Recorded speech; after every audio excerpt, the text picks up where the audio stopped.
Assalomu alaykum, to'rdagi barliq roman anglag'uvchi do'stlar. Biz Abdumit Xo'ja Abdulla Qaraqash yozgan Zulmatlik tuproq romanini o'qib, oldingi qismda podshohning qizi Kunchichakni xonadonlikning taxt varisi qilganligi, Yavuz Bekka nikohlaganligi va ularni boshqa yerga ketishga tavsiya qilganligi, Jalol shayxning xayrlik duolari bilan o'g'li va kelinini yo'lga solganligini o'qib o'tgan edik. Endi davomini o'qiymiz. 6. bab Til tumar esilgan bovoq. Aradan bir yildek vaqt o'tdi.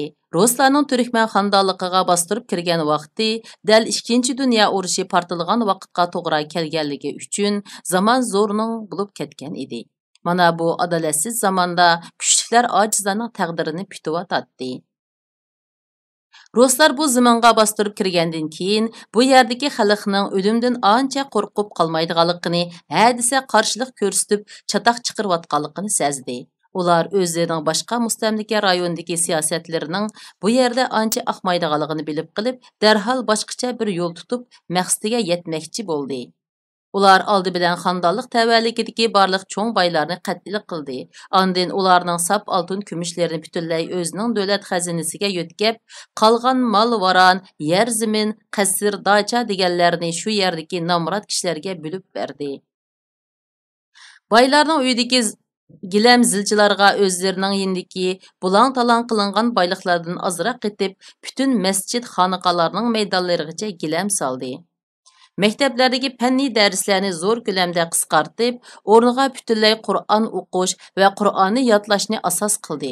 Lekin Qur'onning ma'nosini yeshishni ostidan chekladi. Yurt ichidagi ziyonlarni shundoqla o'qimishliq zotlarni har xil nom bilan qatl qildi yoki odam setib olib yoshurun o'ltirdi. Masjidlarning aslidagi imomlariga turli batnomlarni suvab, ularning o'rniga tuvan saviyalik mo'llalarni qo'ydi. Hem yuqori ta'minot bilan ularning moyilligini qo'lga keltirdi. Shunda qilib bir yilga yetmagan vaqt ichida xalqni yetaklaydigan, ularga oq qorni tushundiradigan barliq o'qimishli kishilar xalqning orasidan yo'qoldi. Xalq sarkisidan ayrilib qolgan padadek uyan buyan yurib beqib oxiri Ruslarning sizib bergan siziqiga bilib bilmay kirib ketdi. Şunun bilan Stalin bu vaqtliq tinchlikdan foydalanib, ularning tabiiy boyliqlarini shiddat bilan sho'rashga boshladi. Yavuzbek maliki bilan inik anini ilib tog'liq o'rmonlikning eng ichkirisidagi odamzod oyog'i bosmagan bir tog'dagi qarag'ayzorlikni makon tutib shu yerda turib qoldi. Malika mangar vaqtida ilib olgan qimmat baholiq oltin tilla, go'har o'nchilar bu uchaylarning umr bo'yi hashamatli turmush o'tkazishiga ozoda yetadi. Lekin ularning turgan o'rni odamlar o'ltiraq rayoniga bekla yiroq bo'lganlikdan Yavuzbek uloq bilan oyda bir qitim tog'dan oziq to'lik setib olg'ili tushadi. Bugun havo intayin uchuq bo'lib, tiniq ko'k osmonda oppoq bulutlar uçuşup yürətti. Yavuzbek 2 atning birini egarlab, yana birini uning keyniga chitib minishga tamshaldi. Malika oshxona uyiga yugurib kirib, inik ana hilila yog'liqqa o'rab qo'ygan issiq go'shtnonni at ustidagi Yavuzbekka oltirab sundi. Yo'lda diqqat qiling, yomg'ir yog'digandekla turdi, dedi Malika uchuq osmonga toza bir qarab etib. Menden ensirmang Malikam, dedi Yavuzbek Malika Kunchichakka qiymaganda kulib qarab. Endi uyga oqshim qaytmayman. Kechisi oldimga chiroq ko'tarib chiqmanglar. Bildim. Kechisi mangmay undaqda kunduzi mangarsiz, dedi Malika uningga ergilib qo'shmasini turib. Yavuzbek atrofiga qarab etib, inik ananing orqa eg'ildagi molga o't solg'ili chiqib ketganini ko'rib, darhol otdan sakrab tushib, Malikani kichik bolani ko'targanicha uyga akirib, yerda qo'yib beliga gira silib oldi. Malikami qo'sqidagi 9 oylik bolasini unutgan holda Yavuzbekning bo'yniga gira silib oldi. Yavuzbek ayoli Kunchichakka tikilib qarab, uningdan apu so'rmoqchi bo'ldi.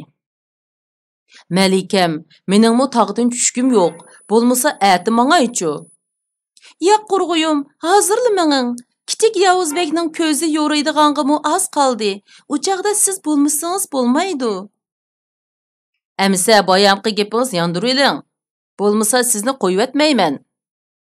Qarang sizni, yili inik anam kirib qoladi. Qo'yiting meni. Qursuqimni siqib etdingiz Yavuzbek. Yavuzbek şu an Мәликенең белini qo'yib etib, xo'shalliqini ichiga sig'dira olmagan holda ko'z oldidagi dada bo'lish realligidan faxrlangandek, uning qo'rsig'idagi balini silashqa boshladi. Ondan Мәликенең oldiga tizilib o'ltirib, qo'rsoqdagi balining yurak so'qishini anglag'usi bordek, qo'liqini Мәликенең qo'rsig'iga yoqdi. Мәликә mushu tapda cheksiz iftixorlanish tuyg'usida Yavuzbekning beshini silab, uningga bo'lgan amroqligini bildirib atadi. İnik ananing yutalgan ovozidan Yavuzbek darhol o'rnidan turib, Malika bilan xo'shlashdi. Malika Yavuzbekning talabini yerda qo'ymaslik uchun uning peshonasiga yenik suyib qo'yib, Allohdan uningga omonlik tiladi. Yavuzbek shu otqa minginicha xatarga to'lgan tog' yo'llarida saq 2 kunduz yo'l yurib, kechga yaqin lozimatliklarini setib olgan bozorga kirib keldi. U odati bo'yicha ilm berim qildigan zargarning uyiga kelib, yinidagi yeshil yoqutni uningga berdi. Zargar ustam bu qitimliq molning ilgirkisiga o'xshamaydigan alohida qimmat baholiq mol ekanligini bir qarabla tunib oldi. Yavuzbek odatda bu kishi bilan savdo qilganda qat'iy baho talashmaydi, berginini oladi. Shunlashqa zargar ustam bu qitim uning qo'liga xeyli jiq qog'oz pulni tutqizib, uni ittik yo'lga soldi. Xandonliq ilgari oltin kumushdan yasalgan pullarni ishiltatdi. Yangi Rus hukumati xalq ichidagi oltin kumush pullarni yig'ib olib, o'rniga qog'oz pullarni tarqatdi. Shunday qilib, Turkmaniston tabaligidagi barliq oltin kumushlar asosan Ruslarning markaziy g'azinasiga kirib eqiyotdi. Yavuzbek kech qolganiga qaramay, do'kondorlar bilan savdosini tugutib, lozimatliklarni to'liq tayyorlab bo'lgandan keyin bozordan kechilab chiqib ketib, tog' eg'izidagi bexatar deb qaralgan kichik o'rmonlikda qunib qoldi. Ondan atsi atdiganda yana aldirab tog'dagi uyiga ravon bo'ldi. Yavuzbekning tog'dan tushib ketganiga 4 kun bo'lay dedi.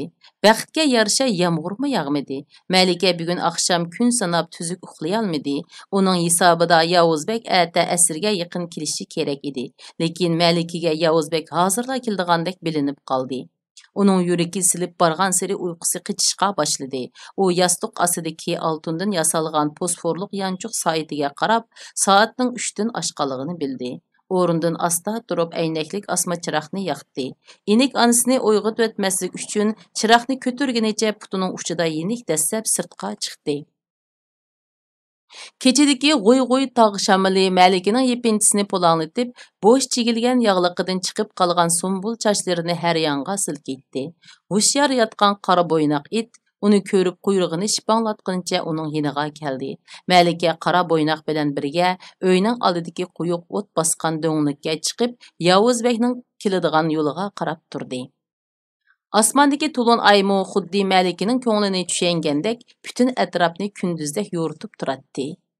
Malika yo'ruq aydonga qaramasdan chiroqning pelikini texmi kuchaytib, uni bir qo'lida ko'targunicha do'ng ustida uzundan uzun o'ra turdi. O'ra turib beli talgan Malika chiroqni yenidagi cho'ng qaramtoshning ustiga muqimdab qo'yib, o'zi yonidagi kichik qaramtoshga kelib o'ltirdi. Qara bo'ynoqmu Malika bilan tang quyrug'ini shipanglatib uning yeniga kelib o'ltirdi. Malika uning bu xil umoq harakatidan zo'xlanib, uning beshini silab uni erkilatdi. Tuyuqsiz qara bo'ynoq oldi tarafga beshini so'zib, bir ikkini qavab qo'ydi-da, ushqandek yugurib ketdi. Malika qara bo'ynoqning bundoq yugurib ketishidan Yavuzbekning qaytib kelganligini bildi. U xushalliqidan qoram tosh ustidagi chiroqni qo'liga ilib, egiz ko'tarib ikki yonga yenik pulanglatdi. Yavuzbek aslida kechasi yo'l mangmaslik niyatiga kelgan bo'lsa-mu, lekin bu kecha yo'ruq aydinga to'g'ri kelib qolganligi uchun u ma'shuqining yiniga oldirab bu xatarga tavakkul qilgan edi. Yavuzbek yiroqdagi to'pilikda Malikaning o'ziga saqlab chiroq ko'tarib turganligini ko'rib, etiga qamcha soldi. Ang'icha qara bo'ynoq quyrug'ini shipangshitib uning yiniga kelib bo'ldi.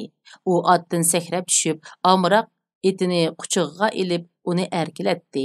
Ondan yana etiga minib, sur'atni tezlatdi. Yavuzbek bilan Malika xuddi ko'rishmagili necha yil bo'lgan oshiq ma'shuqdek nihoyat qizg'in quchoqlashib ko'rishdi. Yavuzbek ot ustidagi narsa keraklarni tushirmasdan, otni uyning oldidagi qarg'aga bog'lab qo'yib, Malikani yana xo'shlashgan cheg'digiga o'xshash quchog'iga ilib to'g'risiga ko'tarib oldi. Мәликә әркелгенчә ikki qo'lini yanala uning bo'yniga gira silib olgan edi. Мәликә uning quloqiga eg'izini yiqib turib, hujrasida inik onasining borlig'ini pichirladi. Buni bilgan Yavuzbek kuchga to'lgan bir qo'lida Мәликәni quchoqlaganicha ko'tarib turib, yana bir qo'li bilan keyniga kirib olgan qora bo'ynoqni engishibla o'siga bog'lab qo'ydi. Andin Мәликәni yerga tushirdi. Aradan 2 hafta o'tib Мәликә Күнчечекнең boşanadigan чыгымы yiqilishib qoldi. Bir kuni inik ana Yavuzbekni chaqirib, to'g'itqa lozimatlik narsalarning ba'zanlarining kam ekanligini, yana oziq tulikni zapas qilib olishning lozimligini aytdi. Yavuzbek tog'dan tushib ularni to'liqlaydigan bo'ldi. Yavuzbek tog'dan tushadigan kunning oldingi oqshimi er-xotin ikkilan bir-biridan ayrilishga ko'zi qiymay, uzungacha paranglashib yotdi. Bir chaqda Yavuzbekning ko'zi uyquga ketib, do'sti Pashshaxonni tushab qoldi. Tushida Yavuzbek suyi suzuk bir daryoda Мәликә Күнчечек bilan sol haydab ketayotgudek. Suv borgan sari ulg'uyib, ular solni to'xtalmay qolgudek. Bu chaqda do'sti Pashshaxon qirg'oqda paydo bo'lib, qo'lini sunibla ikkilanni qirg'oqqa sog'-salomat chiqarib olgudek. Yavuzbek dal mushu chaqda uyqusidan uyg'onib ketib, tushining oyog'ini ko'rolmadi. Uning do'sti Pashshaxonni bekroq ko'rib olg'usi bor edi. U ko'zini asta ichib, maydisiga beshini qo'yib uxlab qolgan Мәликәнең chichini yeniksilab, do'sti Pashshaxonni o'ylab ko'zini yummadi. Мәликә Yavuzbekning o'zining chichini silishidan uyg'onib, uning uxlamay bir nima xiyol qilayotganligini sezdi. "Nimalarni xiyol qilyapsiz, Yavuzbek?" dedi Мәликә Yavuzbekning maydisidan beshini olmay turib. "Do'stim Pashshaxonni tushab qoptiman.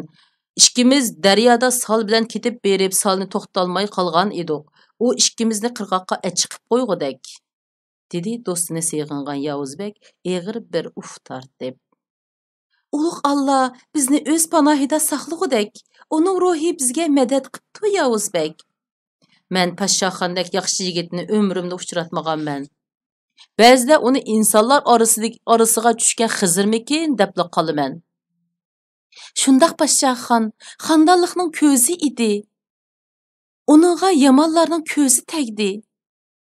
Navoda men jannatda bo'lsam, mendan nima talabing bor deb so'rsa, nima deydiganligimni bilamsiz, Malikam?"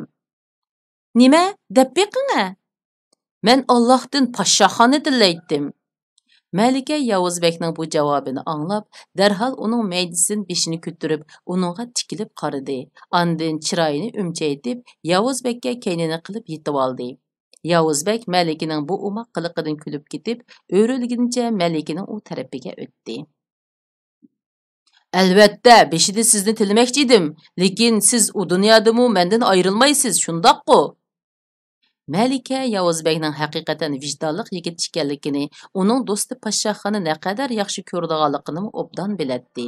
Shundaqla Мәликә Yavuzbek bilan Pashshaxonning do'stligidan faxrlanadi. Bayonqi gapdan u amaliyotda ta'sirlanib, xo'sh bo'lgan bo'lsa-mu, lekin Yavuzbek bilan qasdan o'chakishib, uningga erkilib qo'ygan edi. Shunga Мәликә darhol Yavuzbekning maydisiga beshini yana qo'yib olib, uningga erkilgilib turdi. "Мәликәм, sizga bir gapni desam ma'qul dersizmi?" dedi Yavuzbek Мәликәнең chichini qo'l barmoqlariga yo'gab turib. "Aldi bilan anglab baqay", dedi Мәликә uning maydisiga beshini ching yiqib. "Navoda bolamiz dunyoga ko'z ochsa, uning ismini zodi nima qo'ygingiz bor? O'tganda bu to'g'riliq gap qilsam, kulib turib olgan edingiz."